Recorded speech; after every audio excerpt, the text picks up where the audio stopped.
Hey, good afternoon, everybody. Here we are at the Big Cow Branch Knife Shop. I'm just now getting ready to start trying to do a different way of doing my locks. This is actually, I normally use a small slitting saw when I cut locks, but I've been doing so many frame locks. This is one of the models that I do. It's called the Chode. It's actually got a little bottle opener and some things on it. So kind of a big heavy Tanto blade. And it's got a heavy tip so you can kind of do some stuff with it, you know, not worry about breaking it because it's such a short little knife. And then I grind the actual cutting edge pretty thin so it'll actually still cut everything. But bad thing about slitting saws and a frame lock is that if you ever go anywhere too far, you can always see that on a frame lock, no matter how hard you try. Now, if I was water jetting or I was doing any of that to do the locks and then set the blade to the lock, it'd make it a lot easier. But I don't do that, especially on knives that I just don't do that many knives for me to worry with it. So I just did this one this morning. This is the first one I done. I wanted to do one full knife to find out if I could still make it lock up without ruining it. But this one actually locks up. It's kind of got a big gap compared to anything that I ever do, but that's kind of how it is. But the downside to it is the only way I can do it is with a 1/16 inch mill bit on a manual machine, and on the titanium that's 100 thousandths thick, I can only go down about 2/1000th at a time. So it's a long process, and I don't really have a better way of doing it yet because I'm just trying to figure it out. I am sure that there's machinists out there that will tell me, hey, you're doing this the hard way. But for me to be able to doing it like this is just the first ones that I was going to try, see if I could do it. I got the idea of looking at some of my brother-in-law's knives. It's kind of how he was doing some of his stuff, but he's a lot smarter than me, and he can actually use the CNC machine. I cannot. So, especially on these, this is what I'm going to do. I don't know if I'm even showing that. The only way I can do this right now is I'm lining this thing up kind of like a gun sight, and that's the sad part about it, and that's how I'm doing it. So I kind of figure out where I need to go. I've got the lines marked. I set the digital readout, and I go to 0 every time, and then I kind of finish. So we'll go ahead and do this one, and then we'll come back and try to do the long parts of the lock. But we'll go ahead and do this one. I've already got it lined up. It's a long process. I can leave this on. People can look at it as I'm doing it. It doesn't really matter. It's like I said, it takes a long time to do one, but that's what we're going to do.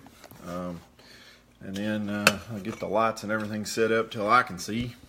And I don't know if I can even get this thing till anybody can see, but we'll do our best.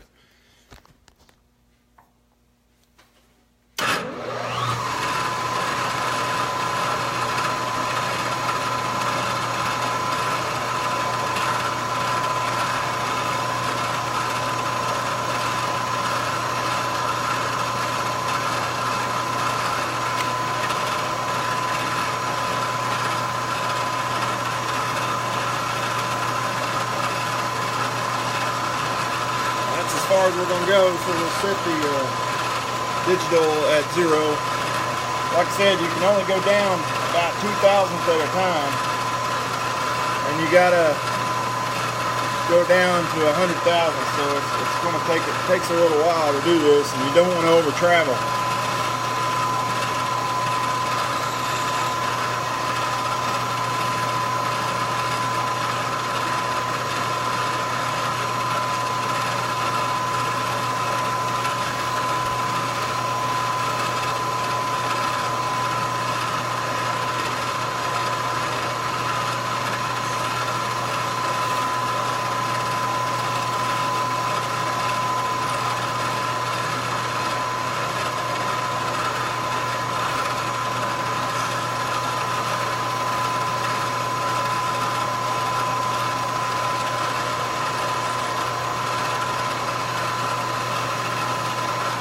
Like I said, it's a stupid long process.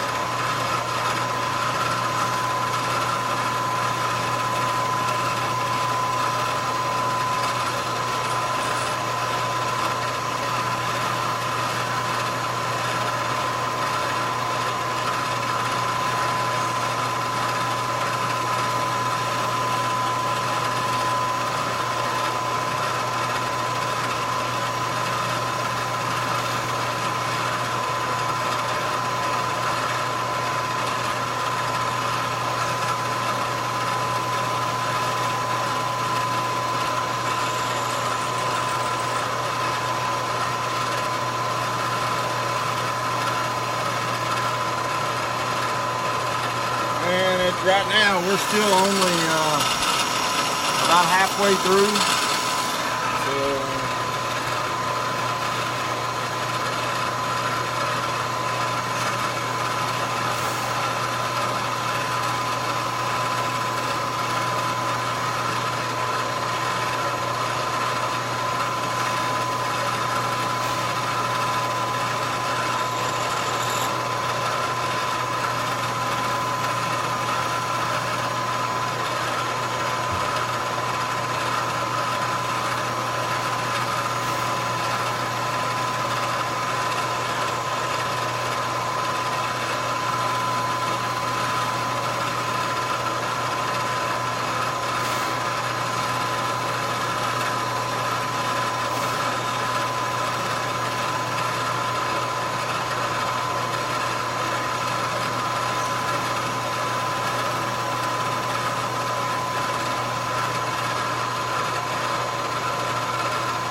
and that's finally through the end. And one of the reasons I use a brass piece, not a micarta or G10 or something like that, is that the G10 will dull your bit a lot worse than the brass, and then I can see the brass.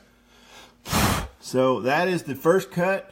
Sad part is I've got several knives to go before we can switch over to the long cuts on the locks. But I'm sure that was as boring as watching dogs fart. So I'll still post this up. I would fast forward through most of it if I was most people. But that's how we're doing it. Thanks a lot, everybody.